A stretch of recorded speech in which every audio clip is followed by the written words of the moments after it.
গত একটা বছর ধরে এই ব্রিজটির কাজটি অফ হয়ে আছে কোনো না কোনো প্রকৌশলী অথবা কোনো কর্মকর্তার কারণে এই কাজটি অফ।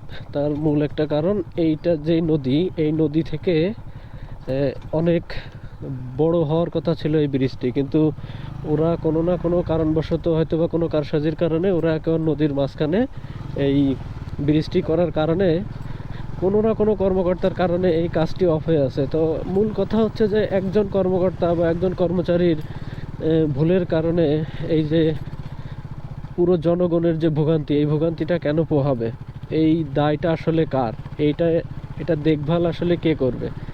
আসলে আমরা এমন একটা দেশে বাস করি যেখানে আসলে একটা ব্যক্তির কারণে কোনো একটা বড় প্রজেক্ট বন্ধ থাকে, কোনো একটা রাস্তা বন্ধ থাকে, হয়তোবা তার মন মতো হচ্ছে না, তার কোনো তার হয়তোবা কেউ সন্তুষ্ট করতে পারতেছে না, যেই কারণে এই কাজগুলো অফ থাকে। তো একটা বিষয় আসলে তাদের মাথায় নেওয়া উচিত যে আমার কারণে বা একটা ব্যক্তির কারণে পুরো প্রজেক্টটি যদি অফ হয়ে থাকে, তাহলে তো পুরো এলাকার জনগণের আসলে ভোগান্তি। তো জনগণের টাকা একটা নির্মিত একটা ব্রিজ, এটা কেন এইভাবে বছরের পর বছর এটা কাজ বন্ধ থাকবে? তো আসলে এগুলো দেখভাল করার লোক অবশ্যই আছে, হয়তোবা সেই লোকগুলোরও গাফিলতির কারণে কিছু কিছু কর্মকর্তা এই সুযোগটি পেয়ে বসে।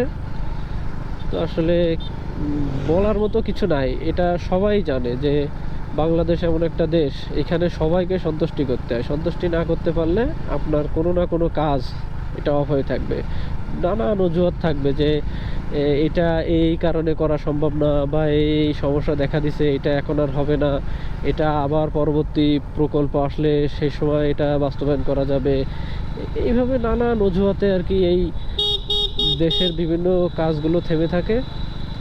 তো আমি যথাযথ কর্তৃপক্ষের দৃষ্টি আকর্ষণ করে বলতে চাই যে এইসব যে জনবান্ধব যেসব কাজগুলো আছে, যেগুলো একটা মানুষের প্রতিনিয়ত দরকার, এইসব কাজগুলো যেন কোনোভাবেই এভাবে বছরের পর বছর পড়ে না থাকে।